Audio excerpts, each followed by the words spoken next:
L'amour a ses raisons. Depuis plus de 10 ans, CIST une idylle parfaite que vivent Thierry Ardisson et Audrey Crespo-Mara. Plutôt discrets sur leur histoire, la journaliste et l'homme en noir sont devenus inséparables. Et pourtant, lors de leur rencontre, rien n'était joué. Car à l'époque, l'un comme l'autre était mariés.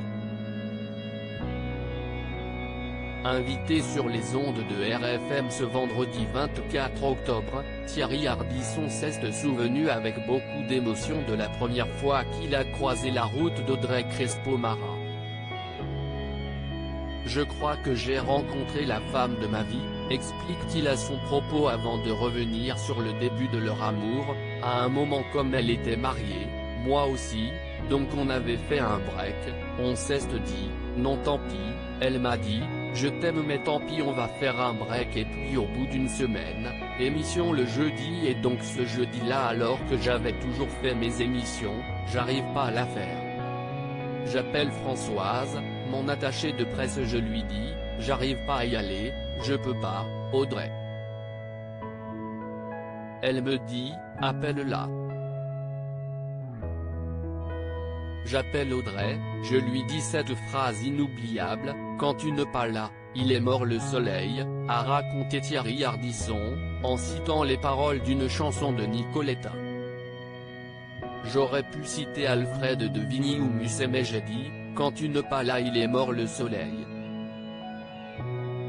Très touchée par cet appel de Thierry Ardisson, Audrey Crespo-Mara n'a pas réfléchi avant de le rejoindre.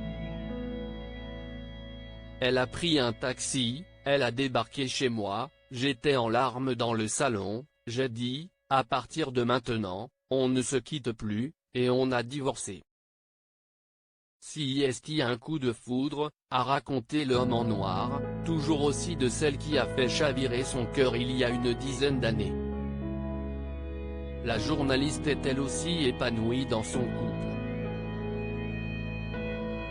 Pourtant au départ, elle était angoissée par leur histoire. Audrey Crespo-Mara, ça a été une évidence notamment car à l'époque, leur cœur était déjà pris.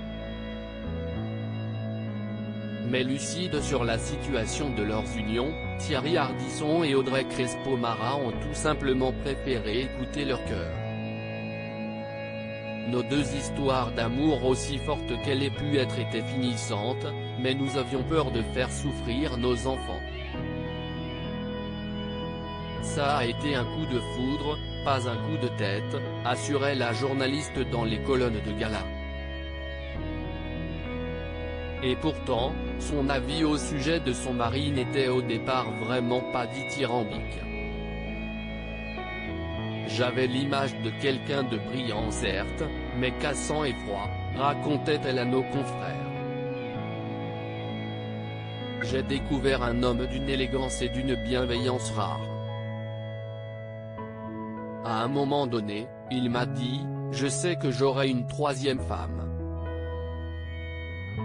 Et moi, instantanément, j'ai su que je serais cette femme.